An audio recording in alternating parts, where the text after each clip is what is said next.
Alors que gronde la guerre civile, Servin choisit de mettre en danger les amis de Knox. La mère de Simettre en meurt, et ce dernier est contraint de dévoiler ses talents dissimulés de maçon.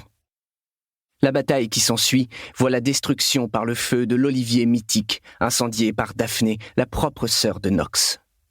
La rupture entre ce dernier et Servin est consommée.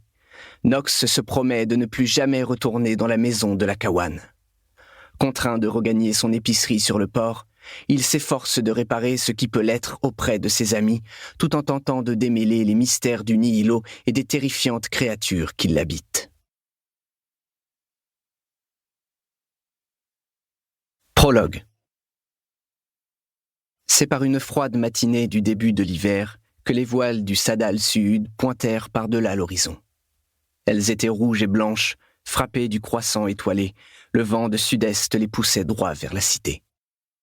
Sur le port, hommes et femmes levèrent le nez de leur ouvrage l'espace d'un instant, puis s'y replongèrent dans une indifférence polie. Des collines du massif descendirent des ordres enroulés dans 2 tubes de fer scellés. Ils passèrent d'un messager à l'autre, dévalèrent l'escalier des gigues. Un jeune cerf les fit tomber sur la place des charrières. Ils roulèrent un temps entre les pieds des bonimenteurs, au milieu des feuilles de chou et des navets. Un gamin les ramassa, réclama 2 pièces, mais ne reçut qu'une taloche pour sa peine. Puis, arrivés sur les quais, les missives se séparèrent. Un cerf partit vers l'est, l'autre vers l'ouest. Et, toujours, la caraque s'approchait du port. Elle n'était pas attendue. Personne ne savait que le Sadal Sud se dirigeait vers la cité. Cette fois, comme des centaines d'autres, les messages enfin parvenus à leurs destinataires dans les fortins de la cité, 2 préposés décellèrent les tubes à l'aide d'antiques clés. Des ordres fusèrent, des rouages se mirent en branle. Un crissement suraigu retentit dans la baie, une longue plainte de métal. Alors, surgit des flots, la lourde chaîne se tendit entre les fortins. Crabe et Jubarte faisaient leur office. Le monstre de fer et de vase jaillissait dans un mugissement sinistre.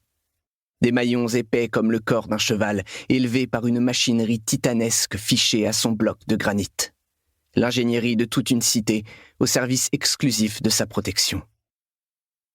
Le navire vira de bord jusqu'à opposer son flanc à la ville, puis s'arrêta. On attendit que des sabords sortent des gueules de canon pour pilonner les premières habitations, en vain. Le Sadal Sud s'était seulement mis en attente dans la baie, sans un bruit. Le ciel était clair, la mer peu agitée. Conformément aux consignes de prudence depuis toujours appliquées, une patrouille de cerfs mit une chaloupe à la mer. Leurs armures luisantes renvoyèrent les éclats du soleil hivernal vers les ruelles. Tous les points de vue sur la baie furent envahis de curieux. Les conversations portaient sur la probabilité que la caraque soit un navire d'éclaireurs d'une armée ennemie. Ou pire, des diplomates réclamant la reddition inconditionnelle de la ville. On parlait d'une guerre loin, par-delà les océans, et il se murmurait qu'elle s'approchait de nos murs. Les cerfs montèrent à bord et ne s'y attardèrent que quelques courtes minutes. Ils reprirent leur chaloupe et regagnèrent la côte. Rien ne se passa. La caraque demeura, la chaîne fit de même. Mes matinées se déroulaient toujours de la même façon.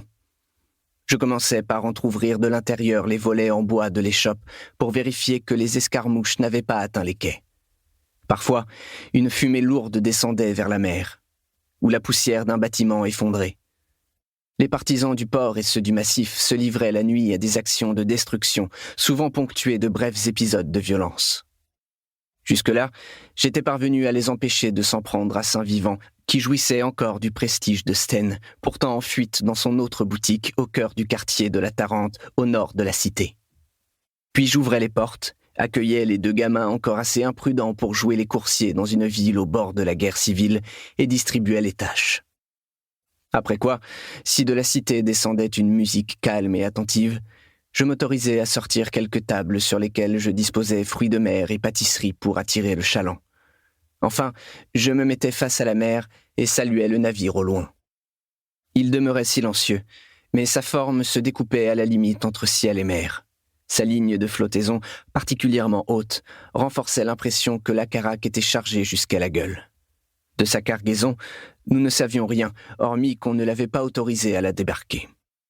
2 fois par jour, le crissement du métal retentissait pour laisser passer bateaux de pêche et de marchandises. Pour continuer à écouter ce livre audio gratuitement, cliquez sur le lien dans la description et vous pourrez l'écouter en entier sans frais grâce à l'essai de 30 jours d'Audible.